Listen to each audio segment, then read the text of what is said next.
તમને મેં કેટલી વાર કીધું છે ઉઠીને ખાલી આ ગોદડું તો સંકેલી નાખતા હોય. અરે વહુ બેટા હવે ગોદડું સંકેલવામાં તો શું હતું, પણ રાતે પાછું જોતું જ હોય ને ગોદડું તો પાછું વિખાવાનું જ છે, તો નો સંકેલતોય હાલે. એને મારા દીકરા નો સંકેલતોય હાલશે. હો કાઈ વાંધો નહીં સાસુમાં. એ વહુ બેટા આજે શું કચરા પોતા નથી કર્યા તે? અરે સાસુમાં હું કરવાની જ હતી, પછી મને ઓલી સવારવાળી તમારી વાત યાદ આવી કે અત્યારે હું કચરા પોતા કરું ને સાંજે પાછો કચરો થવાનો જ છે, તો ખોટો કરીને શું ફાયદો એને સાસુમાં. એ વહુ બેટા. હા સાસુમાં. તે કપડા ન સુકવા હજી? અરે સાસુમાં ધોયા જ નથી, એમાં શું અત્યારે ધોઉં ને પછી પાછા મેલા તો થવાના જ છે, તો પછી ધોઈને શું ફાયદો એને સાસુમાં, એટલે ધોયા જ નથી.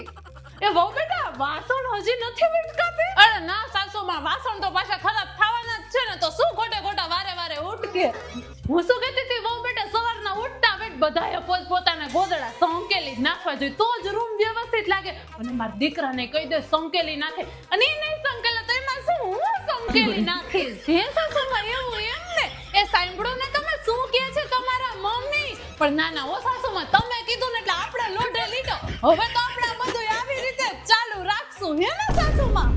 એ અક્કલ મઠ્ઠા ગોદડું સંકેલી નાખતો હોય તો